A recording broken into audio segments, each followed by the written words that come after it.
रसूल सल्लल्लाहु अलैहि वसल्लम की सीरत तय्यबा का मुताला है। आपकी सीरत को पढ़िए। हम नबी सल्लल्लाहु अलैहि वसल्लम की जिंदगी के कुछ वाकयात आपके सामने रखेंगे और हम ये बताएंगे, इस बात पर रोशनी डालेंगे और हम और आप अंदाजा लगाएंगे क्या वाकई आप सल्लल्लाहु अलैहि वसल्लम ऐसे थे?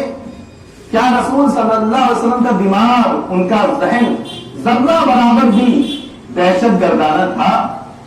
हम इस पर गौर करेंगे। पहली बात तो ये समझ लीजिए, आप सल्लल्लाहु अलैहि वसल्लम से ज्यादा सब्र करने वाला इस दुनिया में कोई पैदा नहीं।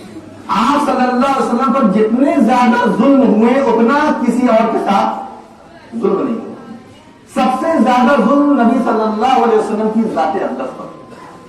नबी सल्लल्लाहु अलैहि वसल्लम पर जुल्म करने वाले सिर्फ दूसरे लोग नहीं थे, दूसरे कबीले के लोग नहीं थे और दूसरे इलाके के लोग नहीं थे, बल्कि नबी सल्लल्लाहु अलैहि वसल्लम पर जुल्म करने वाले खुद अपने घर के लोग। और जब अपने घर के लोग जुल्म करने लगे तो आप समझो वाकई ये शख्स मजलूम है। आप देखेंगे बड़े बड़े आपको मोहल्ले के अंदर दादा मिलेंगे, गुंडे मवाली मिलेंगे, रौडी मिलेंगे, आपको मोहल्ले में आपको जहां जहां मिलेंगे, लेकिन आप देखेंगे पूरा मोहल्ला तकरीबन उनके साथ होता है, पूरे घर के लोग उसके साथ होते हैं। अगर उसका दुश्मन कोई होता है तो कौन होता है? किसी दूसरे इलाके के, दूसरे मोहल्ले के लोग होते हैं, दूसरे मुल्क के लोग होते हैं, दूसरे शहर के लोग होते हैं। लेकिन जब आपका चचा आपके खिलाफ हो जाए, जब आपकी औलाद आपके खिलाफ हो जाए, जब आपके खून के रिश्तेदार आपके खिलाफ हो जाएं, तब समझ जाओ आपके ऊपर जुल्म हो रहा है, आप मजलूमियत के शिकार हैं। और नबी सल्लल्लाहु अलैहि वसल्लम की जात के साथ यही हुआ। अल्लाह के रसूल सल्लल्लाहु अलैहि वसल्लम को कदम कदम पर नबी सल्लल्लाहु अलैहि वसल्लम को लोगों ने सताया, लोगों ने परेशान किया, लेकिन आप सल्लल्लाहु अलैहि वसल्लम ने सब्र का कभी भी पैमाना लबरेज नहीं होने दिया। हमेशा साबिर बने रहे, हमेशा अल्लाह रब्बुल आलमीन के शाकिर और शुक्रगुजार बंदे बने रहे। अल्लाह के रसूल सल्लल्लाहु अलैहि वसल्लम जब पहली मर्तबा इस्लाम की दावत दी, कोहे सफा पर खड़े हुए और खड़े होने के बाद सबको आवाज दी, या सबाहा की आवाज लगी। और या सबाहा ये एक ऐलान होता है था उस जमाने में, एक अलर्ट की आवाज होती थी। जब ये आवाज सुनते थे लोग तो सब इकट्ठा हो जाते थे, लगता था ये कुछ ऐसी बात है जो बहुत संजीदगी से सुनने के लायक है या कोई खतरा है, ये होता था या सबाहा का मतलब। तो जैसे ही आप सल्लल्लाहु अलैहि वसल्लम ने या सबाहा की आवाज लगाई, सारे लोग खड़े हो। उसमें आपके चचा भी थे, आपके खानदान के लोग भी थे, आपके दोस्त यार भी थे, सब थे वहां पर। और ये वो लोग थे जिन लोगों ने 40 साल तक आपकी सदाकत की गवाही दी, आपकी अमानत की गवाही दी कि आप सच्चे, आप अमानतदार और आप जो है किसी से न लड़ने वाले, न झगड़ने वाले, न किसी के साथ ताना तरेजी करने वाले, बल्कि एक एक बंदा, एक एक शख्स आपके अमीन होने की और सादिक होने की गवाही देता था, सच्चे और ईमानदार होने की गवाही देता था। वो सबके सब वहां पर खड़े हुए और अल्लाह के रसूल सल्लल्लाहु अलैहि वसल्लम ने कहा, क़ूलू ला इलाहा इल्लल्लाह तुफ़्लिहू, कह दो ला इलाहा इल्लल्लाह, एक अल्लाह के सिवा कोई इबादत के लायक नहीं, अल्लाह रब्बुल आलमीन के अलावा किसी की इबादत नहीं होगी, तुफ़्लिहू, तुम सब के सब कामयाब हो जाओगे। अब आज दूसरे रवायत में आता है कि तमलिकुल अरब वल अजम, कि तुम अरब और अजम के सरदार बन जाओगे। इतना सुनना था वहां पर अबू लहब आपका चचा, इतना ही सुनते कहता है कि तब्बन लगा अलिहाज़ा जमाअतना, कि तेरे दोनों हाथ हलाक हो जाए, तू बर्बाद हो जा। ये पहली बात है आप सल्लल्लाहु अलैहि वसल्लम के खिलाफ, ये पहला ताना है जो आप सल्लल्लाहु अलैहि वसल्लम ने सुना अपने खिलाफ। कहा अलिहाज़ा जमाअतना, क्या तुमने हमें यहां पर इसलिए जमा किया था? अल्लाह के रसूल सल्लल्लाहु अलैहि वसल्लम अपनी गुस्ताखी का कोई भी इंतकाम नहीं है। अल्लाह के रसूल सल्लल्लाहु अलैहि वसल्लम इतने सब्र करने वाले थे, इतना अपने नफ्स पर कंट्रोल था, कुव्वते बर्दाश्त का इतना मलका था आप सल्लल्लाहु अलैहि वसल्लम के साथ कि आपने जर्रा बराबर भी उल्टी सीधी बात नहीं की। और उसके बाद ऐसे ही दावत देते रहे, परेशानियों का पहाड़ तोड़ा जाता रहा। कभी अबू जहल आ जाता रास्ते में कि आज जब तू सजदा करेगा तेरे सर के ऊपर अपना पैर रखूंगा। कभी ओझड़ियां डाली गई, कभी कुछ हुआ, कभी कुछ हुआ, सहाबा इकराम को मुख्तलिफ तरीके से परेशान किया गया। बड़े बड़े सहाबा इकराम को रस्सियों से बांधा जाता था, किसी को रेत पर लिटा दिया जाता था। हजरत बिलाल हबशी रज़ियल्लाहु ताला, हजरत सुमैया रज़ियल्लाहु अन्हा, इसी तरीके से हजरत अम्मार, हजरत यासिर और भी जो गुरबा किस्म के सहाबा इकराम थे, फकीर थे, मिस्कीन थे, ज्यादा उनकी सोसाइटी के अंदर, माशरे के अंदर वैल्यू नहीं थी, उन लोगों को इस कदर परेशान किया गया बशमूल नबी सल्लल्लाहु अलैहि वसल्लम। लेकिन आप सल्लल्लाहु अलैहि वसल्लम ने इन 13 साल मक्की जिंदगी में सिर्फ और सिर्फ सब्र किया। आज किसी को तौहीन बर्दाश्त है, लोग नबी सल्लल्लाहु अलैहि वसल्लम के खिलाफ तौहीन करते हैं और बाकायदा खुलेआम तौहीन करते हैं, और तौहीन करने के बाद कहते हैं फ्रीडम ऑफ स्पीच, ये हमारी फ्रीडम ऑफ स्पीच राइट है, ये हमारा हक है, हम कुछ भी बोल सकते हैं। और जब उन्हीं के मजहब के खिलाफ बोलो तब फ्रीडम ऑफ स्पीच कहीं और चली जाती है। अभी दूसरे के मजहब को बोलना है तो फ्रीडम ऑफ स्पीच, वहां पर जो है आप किसी मजहब के रहनुमा को कुछ भी बोल सकते हो, क्योंकि इस्लाम है, मुसलमान है, नरम चाह रहा है अभी, तो कुछ भी कर सकते हो। नबी सल्लल्लाहु अलैहि वसल्लम के जो नबी सल्लल्लाहु अलैहि वसल्लम की जात पर भी आप उंगली उठा सकते हैं, आप वो भी कह सकते हैं जो आप सल्लल्लाहु अलैहि वसल्लम ने नहीं किया, जो आप नहीं थे वो भी आप कह सकते हैं, सब कुछ कहने के लिए आप आजाद हैं। लेकिन अब हम अगर पलट करके बोले तो फिर फ्रीडम ऑफ स्पीच कहीं चली जाती है। तब कहते हैं नहीं, ये तो तौहीन हो गई है, ये तो देशद्रोह का कानून बनेगा, यहां तो एनएसए लगेगा, यहां यूएपीए लगेगा। मैं आपको बताऊं, अभी 2 दिन पहले की बात है, पंजाब के अंदर 2-3 जगह बड़े हादसे हुए और ये सारे हादसे बेअदबी के नाम पर हुए और पकड़ करके मार डाला, छोड़ा नहीं, मार डाला। मजहबी जगह पर, मजहबी प्लेस में ये काम हुआ है। अरे तुम लोगों को तो इतना सभी बर्दाश्त नहीं है अपने मजहब के खिलाफ सुनना। हम कितना कलेजा रख करके सुन रहे हैं, कितना सब्र कर रहे हैं, कितना बर्दाश्त कर रहे हैं, ये हमारा कलेजा जानता है, ये हम समझते हैं। तुम्हें तो जर्रा बराबर भी बेअदबी बर्दाश्त नहीं है।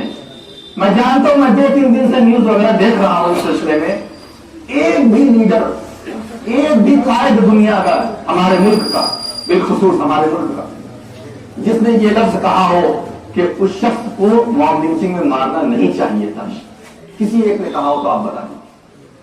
सब ये कह रहे बेअदबी बहुत गलत हुई, बेअदबी नहीं होनी चाहिए थी। 2-3 जगह ये हादसे हो चुके हैं पंजाब में 2-3 दिन के अंदर। आपको इतना कभी बर्दाश्त नहीं है, फिर आप मुंह भी नहीं खोलते हो। और मुसलमान कानून के दायरे में रह करके, कानून के दायरे में रह करके, ना कि मौन बन करके, बल्कि कानून के दायरे में रह करके, अगर अपने नबी सल्लल्लाहु अलैहि वसल्लम की हुर्मत के लिए, अपने दीन की हुर्मत के लिए, अपने इस्लाम और कुरान की हुर्मत के लिए कानून के दायरे में रह करके कोई काम करता है, हुकूमत कोई काम करती है, साबित होने के बाद तो आप उसको जो क्रूरता साबित करते हैं, उसको आप दहशतगर्दी साबित करते हैं, आप उसको आतंकवाद साबित करते हैं। गाय एक ऐसा जानवर है जो कि बहुत मुतनाज़ा बना। आप जानते हैं सैकड़ों मॉब लिंचिंग सिर्फ गाय के नाम पर हुई, शक की बिना पर हुई। लोगों ने शक की बिना पर, आदमी ले जा रहा है भैंस का गोश्त और इल्जाम लगा दिया गाय भैंस मार डाला। तुम लोगों को देखना कोई बर्दाश्त नहीं, सारी सब कुछ आपकी है, हुकूमत आपकी, हुकूमत के हर आइंदे आपके हैं, फिर भी आप अपने कानून पर भरोसा है। मॉब लिंचिंग के जरिए से बेगुनाह मुसलमानों को मारते हैं। ये नबी सल्लल्लाहु अलैहि वसल्लम की जात है जिसको तुम मजरूह करार दे रहे हो, जिसको दिन रात उल्टे सीधे लक़ब दे रहे हो, जिनको तुम लोग नबी सल्लल्लाहु अलैहि वसल्लम के खिलाफ इस्तेमाल कर रहे हो, अल्फाज को इस्तेमाल कर रहे हो। आपका सब्र अगर देखना हो तो आपकी सीरत हो, कितना आपने सब्र किया। अल्लाह के रसूल सल्लल्लाहु अलैहि वसल्लम के गर्दन में एक मरतबा चादर डाली गई और डाल कर दोनों कोने को खींच दिया गया। आप सल्लल्लाहु अलैहि वसल्लम की आंख बाहर आने लगी। उसके बाद जैसे ही नबी सल्लल्लाहु अलैहि वसल्लम के चादर को हटाया गया, जिसने ये तौहीन की थी, जिसने नाज़ेबा हरकत की थी, जब हटाया गया उसके बाद आप सल्लल्लाहु अलैहि वसल्लम को अफ़ाक़ा हुआ। लेकिन आप सल्लल्लाहु अलैहि वसल्लम ने कुछ भी नहीं कहा, कुछ भी गलत जुमला इस्तेमाल नहीं किया, गलत अल्फाज इस्तेमाल नहीं किए। आपको मालूम उमैर बिन वहब ये मदीने में आया था आप सल्लल्लाहु अलैहि वसल्लम के कत्ल करने के लिए, लेकिन आप सल्लल्लाहु अलैहि वसल्लम को जैसे ही पता चला ये कत्ल करने के लिए इसको पकड़ लिया गया, कोई सजा नहीं दी। सुमामा बिन अस्साद रज़ियल्लाहु ताला, आप जानते हैं कि ये कितने सख्त दुश्मन थे मुसलमानों के। आप सल्लल्लाहु अलैहि वसल्लम से इनको कितनी सख्त दुश्मनी थी, लेकिन बदकिस्मती से पकड़ लिया गया। इनको पकड़ करके लोग लाते हैं, अल्लाह के रसूल सल्लल्लाहु अलैहि वसल्लम फरमाते हैं इनको जो है खंबे में, सुतून में बांध दो। اور کچھ نہیں کہا. اللہ کے رسول صلی اللہ علیہ وسلم اس سے روز ملتے تھے, اچھا کھانا دینے کے لیے کہتے تھے, حال چال لینے کے لیے کہتے تھے, اور خود آپ حال چال لینے کے لیے جاتے تھے اور روز پوچھتے اے سمامہ کوئی تکلیف تو نہیں ہے, کوئی پریشانی تو نہیں ہے, کوئی دقت تو نہیں ہے. بے ادبی کرنے والوں کو آپ 1 منٹ بھی معاف کرنے کے لیے تیار نہیں ہے, اور یہاں بے ادب لوگوں کو آپ صلی اللہ علیہ وسلم باقاعدہ دیکھتے ہیں, اس کا حال چال لیتے ہیں, اس کی پوچھ گچھ کرتے ہیں, اور اچھا کھانا اور اچھے حالات کا یعنی کہ حکم دیتے ہیں کہ آپ ان کو اچھے سے رکھیے. صحابہ کرام کو حکم دیتے ہیں. اس کے بعد حضرت شمام بن عسال رضی اللہ تعالیٰ عنہ کے ساتھ ایسے 3 دن تک ہوتا ہے. تیسرے دن آپ صلی اللہ علیہ وسلم نے فرمایا کہ ان کو آزاد کر دو. شمام بن عسال رضی اللہ تعالیٰ عنہ وہاں سے نکلتے ہیں اور اپنے یعنی صحابہ کرام 2 صحابہ کرام کو آپ صلی اللہ علیہ وسلم نے حکم دیا کہ ان کو فلاں جگہ تک چھوڑ دیجیے, اور گئے. جانے کے بعد فوراً واپس آنے لگے. تھوڑا دیر کے بعد شمامہ رضی اللہ تعالیٰ عنہ واپس آنے لگے, اور آتے ہی آپ صلی اللہ علیہ وسلم کے سامنے کھڑے ہو گئے. اللہ کے رسول صلی اللہ علیہ وسلم نے پہلا جملہ جو استعمال کیا وہ یہ کہ اے سمامہ کیا تمہیں کوئی تکلیف پہنچی ہے, کیا ہمارے لوگوں نے تمہیں کوئی تکلیف دی ہے؟ ہم نے تو تمہیں آزاد کر دیا, تم تو آزاد تھے, تم تو جا سکتے تھے اپنے علاقے میں, تم تو اپنے وطن جا سکتے تھے, تم کیوں واپس آئے؟ کہا کہ میں جا تو رہا تھا آگے آگے, میں جا رہا تھا آگے آگے, لیکن میرا دل پیچھے بھاگ رہا تھا, اور میں واپس آیا ہوں آپ کے ہاتھ پر بیعت کرنے کے لیے اور لا الہ الا اللہ پڑھنے کے لیے. تاریخ کبھی بھی یہ ثابت نہیں کر سکتی ہے کہ اسلام نے زبردستی اپنے مذہب کو پھیلایا, کبھی بھی ثابت نہیں کر سکتی. ہاں اللہ جلم ادھر ادھر کی بات کر کے آپ کچھ بھی بکتے رہو وہ الگ بات ہے. تاریخ کبھی بھی ثابت نہیں کر سکتی کہ اسلام نے زبردستی اپنے مذہب کو پھیلایا. اللہ کے رسول صلی اللہ علیہ وسلم بڑے صابر, بہت صبر کرنے والے. آپ صلی اللہ علیہ وسلم کے ساتھ بڑی بڑی توہین, بڑی بڑی بے ادبی کی گئی. آپ صلی اللہ علیہ وسلم نے کبھی بھی اس کا جواب غلط طریقے سے نہیں دیا. ایک شخص آیا نبی صلی اللہ علیہ وسلم کے پاس, یہ مسلمان تھا, اس نے کہا اعدل یا محمد فإنك لم تعدل, اے محمد عدل کرو, انصاف کرو, کیونکہ تم نے انصاف نہیں کیا. اللہ کے رسول صلی اللہ علیہ وسلم کو ایک جملہ بہت ناگوار گزرا. آپ آگے کے جملے سے اندازہ لگا لیجئے کہ آپ کو کتنا ناگوار گزرا, کتنا آپ کو تکلیف ہوئی ہے جملہ سن کر کے.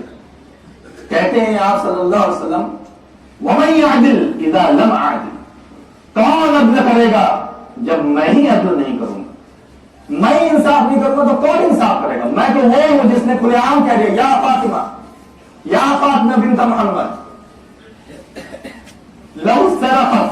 لو سرقت فاطمہ بنت محمد, اگر فاطمہ بنت محمد بھی چوری کر لیتی, لقطعت یدها, تو محمد اس کے ہاتھ کو بھی نہیں چھوڑتا, محمد اس کے ہاتھ کو بھی کاٹ دیتا.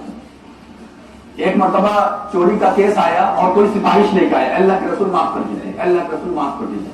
کہا چوری کیا ہے اس نے اور اس کا ہاتھ کاٹا جائے گا, یہ اسلام کا حکم ہے, یہ حد ہے, اور حد میں کسی کی سفارش قبول نہیں ہوتی ہے کیونکہ یہ اللہ کا قانون ہے, یہ تعزیری سزا نہیں ہے, یہ حد کی سزا ہے, لہذا اس میں ہم کسی کی سفارش قبول نہیں کر سکتے. اور رہی بات سفارش کرنے نہ کرنے کی, تو اس سلسلے میں تم پہلے میری بات سن لو.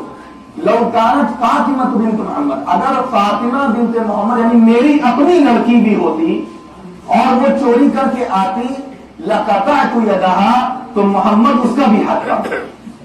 اتنے انصاف پسند, اتنے انصاف پسند. اور ایسی شخصیت کو ایک آدمی آ کر کے کہتا ہے کہ اے دل یا محمد, اے محمد عدل کرو, انصاف کرو, تم نے انصاف نہیں کیا. آپ فرماتے ہیں کہ وَمَن يَعْدِلْ إِذَا لَمْ يَعْدِلْ, کون عدل کرے گا جب میں عدل نہیں کروں گا. اس کے بعد صحابہ کرام میں سے بعض لوگوں نے کہا کہ یہ بہت بڑی گستاخی ہے, کیا اس کو اس کی سزا نہ دی جائے؟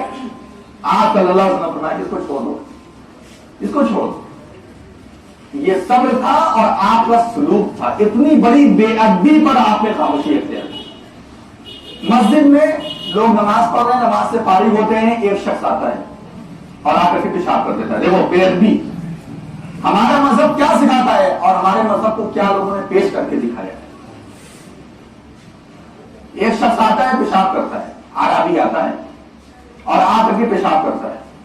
صحابہ اکرام رضی اللہ عنہم اس پر پل پڑتے ہیں, آپ صلی اللہ علیہ وسلم نے فرمایا کہ رک جاؤ اس کو پیشاب کر لینے دو، رک جاؤ اس کو پیشاب کر لینے. یہ باتھ روم کی بات نہیں ہے، ٹوائلٹ کی بات نہیں ہے، بیت الخلا کی بات نہیں ہے، یہ مسجد کے ایک حصے کی بات ہے. رکو اس کو پیشاب کر لینے. اس کے بعد کہا کہ ایک ڈول لاؤ پانی کا اور پانی کا وہاں ڈول بہا دو. اور اس اعرابی کو کہا کہ دیکھو یہ مسجدیں اس لیے نہیں بنائی جاتی ہیں تم یہاں پر پیشاب کرو. یہ مسجد جو ہے نماز کے لیے بنائی جاتی ہے، یہ مسجدیں اللہ رب العالمین کے ذکر و اذکار کے لیے بنائی جاتی ہیں، یہاں عبادتیں ہوتی ہیں، یہ سب کام تمہیں نہیں کرنا چاہیے.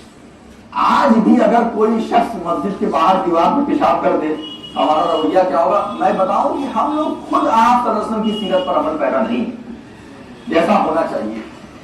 آپ صلی اللہ علیہ وسلم کی سیرت تو ہمیں یہ سکھاتی ہے کہ آپ نے کتنا صبر سے کام لیا، اور صبر سے کام ہی نہیں لیا بلکہ اس کو معاف کر دیا، اس کو سکھایا کہ دیکھو ایسے نہیں ایسے کرو.